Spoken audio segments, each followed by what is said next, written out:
Fala, leitores da Bíblia. Hoje a gente vai ler Provérbios capítulo 2, seguindo aqui a nossa leitura a respeito da sabedoria. Salomão diz assim no capítulo 2 de Provérbios: Filho meu, se aceitares as minhas palavras e esconderes contigo os meus mandamentos, para fazeres atento à sabedoria o teu ouvido e para inclinares o coração ao entendimento, e se clamares por inteligência e por entendimento alçares a voz, se buscares a sabedoria como a prata e como a tesouros escondidos a procurares, então entenderás o temor do Senhor e acharás o conhecimento de Deus. A coisa mais importante que há para o ser humano é conhecer a Deus. João, no capítulo 17, registra no versículo 3 que a vida eterna é esta: conhecer o único Deus verdadeiro e a seu Filho, enviado por Ele para este mundo para nos salvar. O conhecimento de Deus é a vida eterna. A partir do momento que começamos a conhecer a Deus, começamos a desfrutar de vida, porque o pecado nos trouxe a morte. Então, o que o Salomão está dizendo aqui ao seu filho é o seguinte: se você buscar sabedoria, se você buscar inteligência, se você buscar com todo afinco essas coisas, você encontrará o temor do Senhor e você achará o conhecimento de Deus. Seguindo no versículo 6, porque o Senhor dá a sabedoria e da sua boca vem a inteligência e o entendimento. O apóstolo Tiago vai dizer o seguinte, que se alguém quer sabedoria, deve pedir a Deus, porque Deus dá liberalmente. Deus não dá limitadamente, mas Ele dá a sua sabedoria a todo o que pede. A todo o que pede, Ele dá sabedoria. E a sabedoria, no meu entendimento, é a correta aplicação do conhecimento.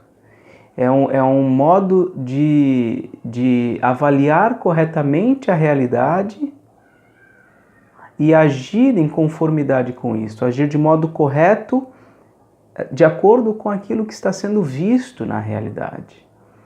Sabedoria é algo extremamente necessário. Neste mundo caído que nós vivemos, o que nós menos vemos é sabedoria, nas grandes e nas pequenas coisas. Ontem, por exemplo, eu fui a uma loja, fiz a compra de um objeto que ele é frágil.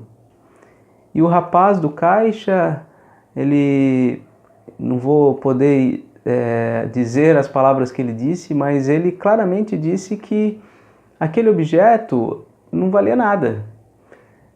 E que eu, como se eu estivesse sendo tolo em comprar aquele objeto naquela loja.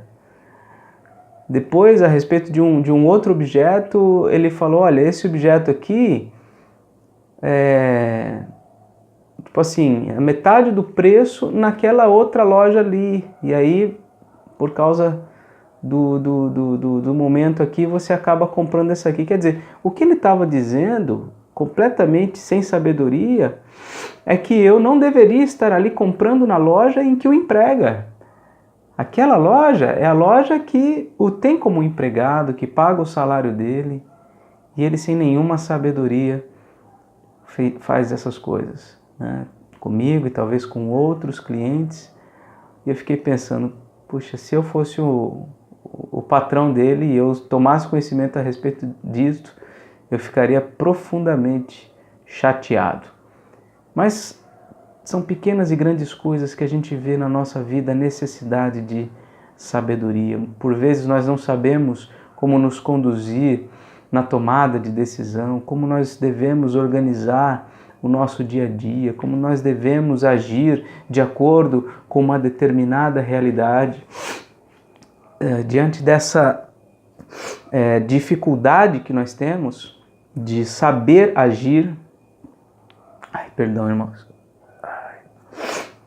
nós devemos buscar a Deus, buscar sabedoria em Deus, abrir o nosso entendimento, a nossa mente e buscar com todo o nosso empenho o conhecimento de Deus. Nos aproveitarmos não só das Escrituras no nosso dia a dia, lendo, meditando, estudando as Escrituras particularmente, mas também junto com os nossos irmãos, nas reuniões que nós participamos, nos cultos que nós participamos, temos que estar o tempo todo buscando sabedoria, buscando entendimento, buscando o conhecimento de Deus, porque são essas coisas que vão solidificar a nossa vida.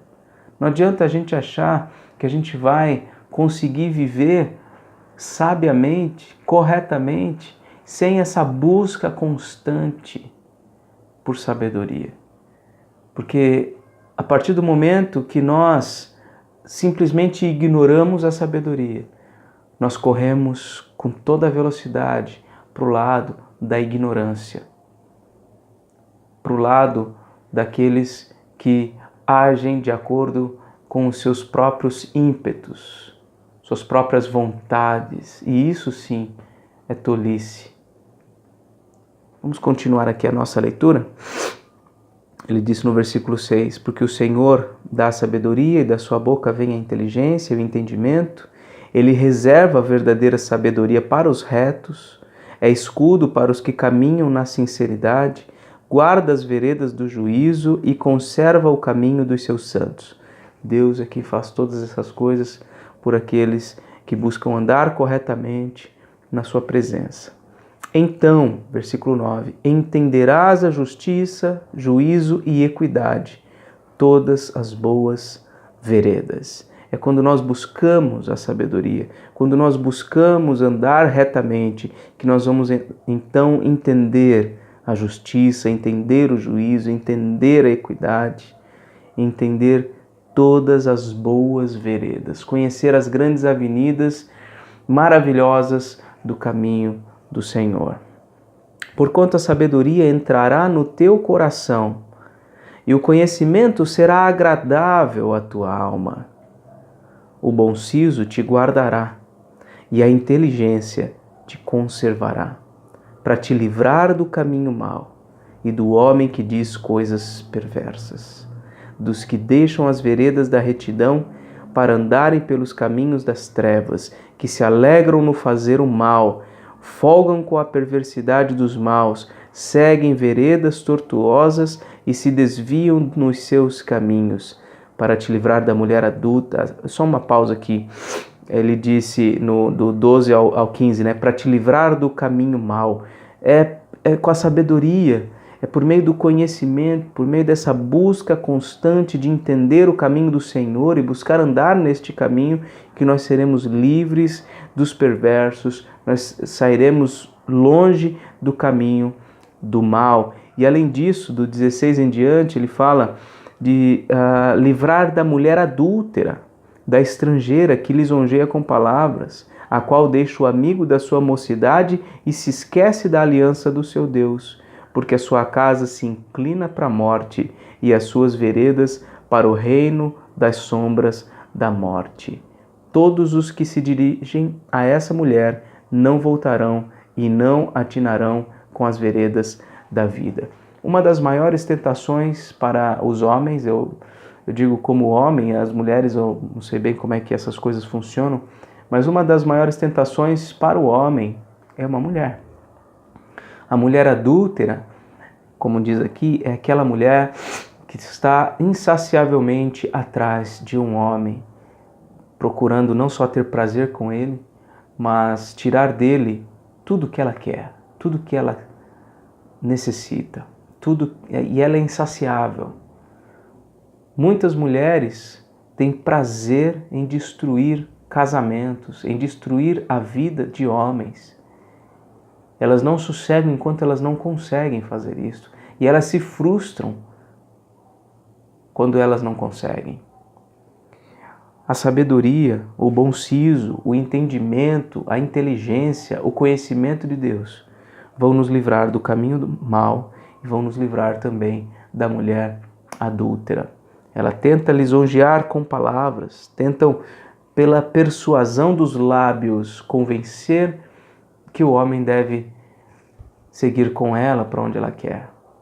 Mas aquele que tem a cabeça no lugar, dizendo aí, usando uma expressão conhecida nossa, aquele que tem a cabeça no lugar, ele não vai se deixar levar por palavras persuasivas que mulheres adúlteras possam proferir.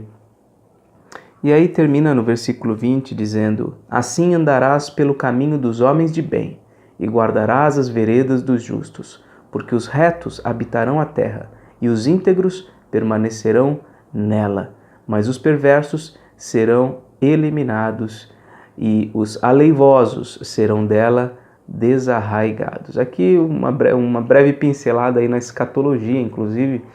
Ele diz aqui no versículo 21, os retos habitarão a terra e os íntegros permanecerão nela. Isso me faz lembrar no Sermão do Monte, lá no comecinho, em Mateus capítulo 5, algumas expressões importantes, interessantes do caráter do servo de Deus e da promessa, né, a este servo de Deus. Ele diz aqui, por exemplo, no versículo 5, Mateus 5, versículo 5, bem-aventurados os mansos. Por quê? Porque herdarão a terra. Mais adiante aqui,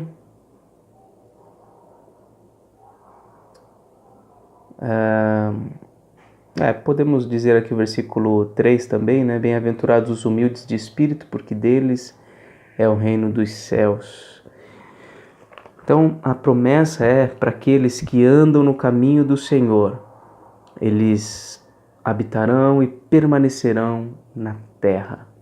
Interessante, né?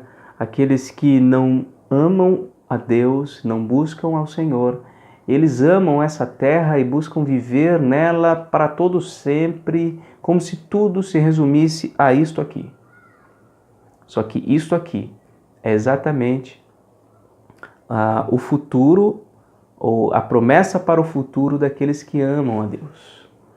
Porque os maus, eles não vão habitar nos novos céus e na nova terra que Deus vai criar, mas sim os justos, os retos, aqueles que amam a integridade, que amam andar no caminho do Senhor. Os demais serão simplesmente eliminados, desarraigados dessa terra. Que Deus nos ajude a buscar sabedoria, a buscar o entendimento, a amar a palavra de Deus. Que Deus nos ajude a buscar saciar a nossa vida nas palavras santas das Escrituras Sagradas. Não há outro caminho, não há outra maneira de nós encontrarmos a verdade, senão pela Escritura. Que Deus nos ajude. Um grande abraço para você, Deus te abençoe e até amanhã.